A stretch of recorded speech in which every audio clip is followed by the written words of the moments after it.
Na quarta parte, vamos falar sobre o movimento neopentecostal, para ver uma diferenciação sobre o pentecostal, esse movimento neopentecostal.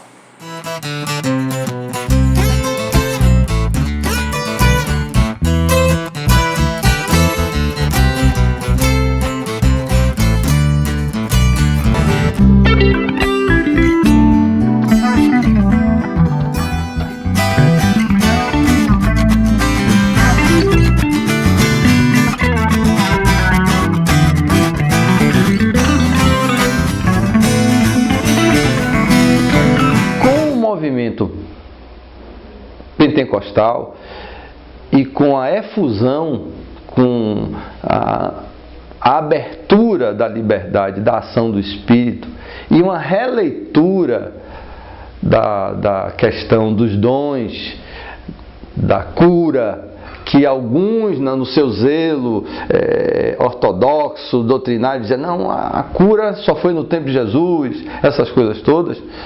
Então, começou a se manifestar com profusão os dons na igreja, etc, etc, etc. Fantástico, maravilhoso, revigorou a igreja. Agora, como todo movimento, tem aquilo que você vê realmente a mão de Deus e, paralelo a isso, tem as pessoas que vão imitar Deus. Infelizmente, no meio pentecostal e neopentecostal e também no tradicional, existem pessoas que são mal intencionadas, que usam esse tipo de expediente ou até mesmo porque não entende, não compreende o Evangelho, não tem comunhão profunda com Cristo, não aprende a ser semelhante a Cristo e usa esse poder até mesmo para se achar tão santa que as outras denominações, as outras igrejas, só porque a igreja não incentiva a falar línguas, não é espiritual, né? Isso aí é de uma ignorância teológica e bíblica profunda. Não existe isso. O que uma igreja de Cristo precisa fazer é ser impregnada pelos frutos do Espírito, pelo amor profundo. Eu vejo que muitas pessoas têm julgado certas coisas que têm acontecido por aquilo que eles veem, por não entender. E o Senhor nos ensina exatamente que aquilo que a gente não entende, a gente deve julgar pelo discernimento, que é um dom dado para nós discernirmos se o Espírito procede ou não procede de Deus. E outra coisa, o próprio Deus diz que nós deveríamos fazer prova para ver se aquele Espírito procede ou não procede de Deus. A grande chave para entendermos tudo isso chama-se discernimento de espírito. Aonde é que eu vou saber se a igreja tradicional, renovada, pentecostal ou neopentecostal está agindo segundo o Espírito Santo de Deus? O diabo é imitador das coisas de Deus. Tem demônios que manifestam, que falam em línguas estranhas e que, se a pessoa não tiver discernimento de espírito, vai achar que são as coisas de Deus. Agora, com certeza absoluta, existe exagero, existe emoção, existe carnalidade, existe teatro, existe em todos os lugares. E às vezes eu canto e vejo as pessoas desmaiando, às vezes eu canto e vejo as pessoas rodando, vejo as pessoas pulando. E eu creio que tudo isso é válido.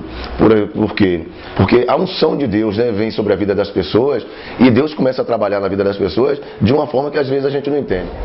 Mas que há exageros, há muita carnalidade, muita coisa humana para manipular, para mostrar uma espiritualidade ligada ao carismático, quando na verdade o maior carisma é o amor. As pessoas que estavam do lado de fora, a cidade repleta, uma verdadeira multidão, ficaram todo mundo perplexo. O que é que está acontecendo? Esses homens estão cheios de mosto, ou seja, estão bêbados, né? E Pedro sai cheio do poder de Deus, começa a pregar. e ali 3.000 almas se convertem. Agora vai imaginando que zoada que eles não estavam fazendo para chamar a atenção da cidade toda, eles numa sala, num cenáculo, né, num auditório, sentados, 120 pessoas, fazer tanto barulho para chamar a atenção de uma cidade. Então era muito glória, né? A forma como se lida hoje, em alguns casos, é preocupante. Por quê? Porque deixa-se muitas vezes de focar a palavra, de focar a mensagem que aquele grupo quer transmitir, para simples e puramente promover alguns espetáculos que, quando nós olhamos do ponto de vista emocional, nós vemos que muitas vezes são quadros de histeria, em alguns momentos, são quadros de pessoas que estão ali colocando para fora, é como se estivesse tendo um êxtase, né? Um êxtase sem um propósito necessariamente exclusivamente espiritual. Os recursos que eles têm usado, né, na minha opinião, é para atrair a massa e não para resolver o problema de conversão, de libertação, que é o ponto-chave dos pentecostais, né? Ou daqueles que foram batizados no Espírito Santo. Então muitas pessoas olham e veem as pessoas dançando, bailando, sapateando, pegando fogo dentro da igreja, e muitos criticam. Mas aí eu deixo uma questão, faço um questionamento. E se você estiver criticando o Espírito Santo de Deus, será que há perdão para isso? A Bíblia diz que não. O pecado que não tem perdão é o pecado contra o Espírito Santo de Deus. Então o movimento do mover de Deus da igreja, onde pessoas são tomadas pelo Espírito Santo de Deus, eu acho muito bom, porque ali a pessoa recebe poder, ali pessoas com certeza também são libertas, ali pessoas recebem avivamento, e isso é muito importante. Mas eu vejo que muitas pessoas na igreja de Deus estão brincando com isso. Há muita meninice e muitas pessoas estão sendo escandalizadas. Há igrejas que as pessoas vão que nunca mais voltam. E eu quero dizer uma coisa aqui: o Espírito Santo, ele não faz isso. O Espírito Santo, ele não gera escândalo, ao contrário. Jesus falou: ai daquele por quem vier o escândalo. Então... Mas eu creio que o próprio inimigo, o próprio Satanás, se utiliza de mecanismos chamados evangélicos para enganar, se possível, os eleitos de Deus. Tem uma passagem que eu não sei quantos se lembram ou enfatizam, e eu vou falar aqui. É quando Paulo escreve aos Coríntios e diz que o próprio Satanás se transforma em anjo de luz. E os seus ministros em ministros de justiça. Satanás em anjo de luz e os demônios se transformam em ministros de justiça. Ele jamais enganaria os religiosos com grandes heresias. Ele procura enganar os eleitos com um falso evangelho, o mais parecido possível, o mais próximo da verdade possível. Porque se ele aparecer com uma grande heresia, a maioria descarta. Então nós temos muita gente de terno e gravata, usando inclusive a televisão, mas sendo um instrumento de Satanás, sem dúvida. Muitos, entendeu? É que nem aquele filho prematuro.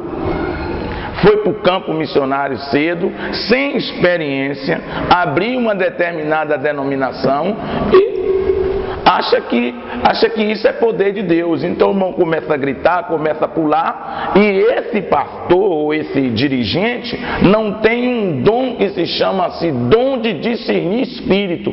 Eu vim do candomblé. No candomblé, quando me converti, eu me assustei um pouco, porque no candomblé eu vi o povo pulando, eu vi o povo rodando, eu vi o povo até falando em língua estranha. Então, Eu me assustei, eu disse, poxa, a igreja está imitando o candomblé. Aí depois a gente, estudando as escrituras, a gente descobre que o diabo é que é imitador. Ele é que imita as coisas de Deus, ele que tenta confundir as coisas de Deus. Uma pessoa, quando ela está rodando, ela está pulando, ela está sentindo algo. Eu acredito que, na maioria das vezes, o que ela está sentindo é na alma, é claro. Porque as emoções estão na alma. A maneira que a pessoa, o sentimento, o arrepio, ele está na alma. Mas eu creio que tudo isso é uma maneira de Deus trabalhar na vida dessa pessoa. Porque quando uma pessoa sente na emoção dela, na alma dela, que há algo sobrenatural no ar, é mais fácil essa pessoa interagir com Deus em espírito. Você já pensou uma igreja cheia de poder sem amor? Talvez isso que esteja acontecendo em muitas igrejas, buscando o poder, mas sem buscar o amor de Jesus. Uma igreja com poder, amor, mas sem a moderação, ia virar puro sentimentalismo. Então, eu acredito que se pode controlar, entende? Porque há uma diferença do Espírito Santo para o Espírito maligno. O espírito mau, quando ele se apodera de uma pessoa, ele toma a mente da pessoa. Então a pessoa não sabe mais o que está acontecendo. O que é que está acontecendo? O que foi que aconteceu? Onde é que eu estou? Não sabe de nada. Mas quando o poder de Deus vem, ele vem e não nos deixa fora de si.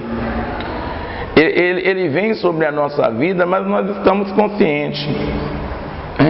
Então, se eu estou consciente, eu controlo. Algumas manifestações são bastante questionadas hoje dentro desse movimento, e eu volto a dizer que não estou no mérito de dizer que é espiritual, não é espiritual, mas dentro do campo de algumas ciências, por exemplo, a hipnose.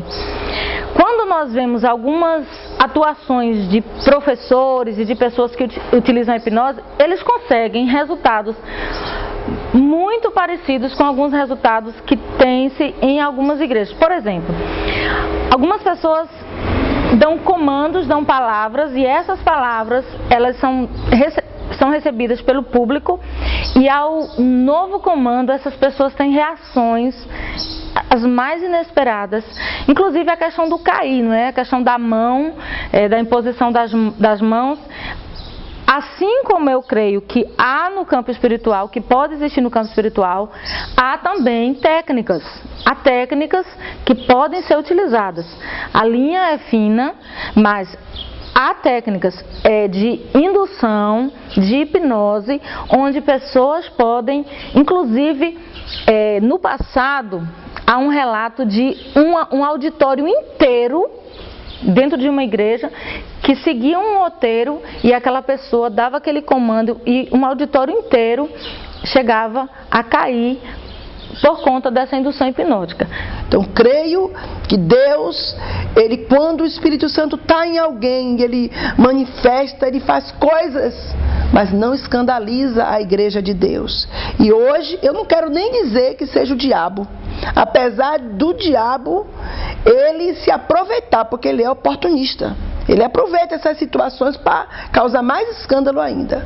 Mas há pessoas que não são nem o diabo, é a meninice, o homem às vezes. Não tem casas que tem crianças? Às vezes na igreja tem crianças, pessoas que ficam ali, querem aquele movimento humano, aquela coisa movimento humano. Mas o movimento mais importante e mais poderoso que o Espírito Santo faz é dentro do homem. A gente vai encontrar um homem pregando o evangelho para o eunuco e saindo da água, sendo arrebatado e sumiu. Já apareceu numa outra cidade. É um movimento que é extraordinário isso aí. É uma coisa sobrenatural.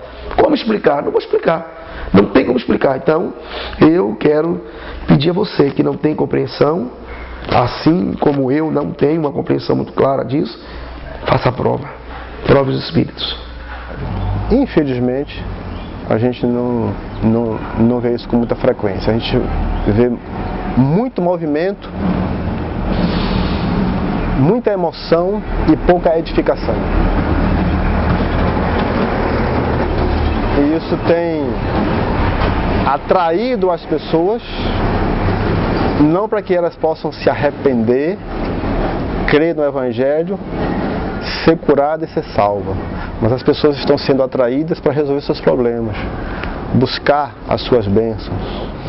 Mas eu prefiro ver a pessoa nesse êxtase, mesmo que seja uma coisa almática, do que ver uma pessoa fria e simplesmente ouvindo a palavra como se estivesse assistindo uma novela. Exageros sempre há. Profecias, profetadas, ou o que for. Não é de agora, já é de muito. Há épocas em que a coisa parece que se avoluma, assim como em avivamentos, muitas coisas sobrenaturais acontecem, mas termina que a palavra de Deus sempre prevalece e traz a coisa para o centro.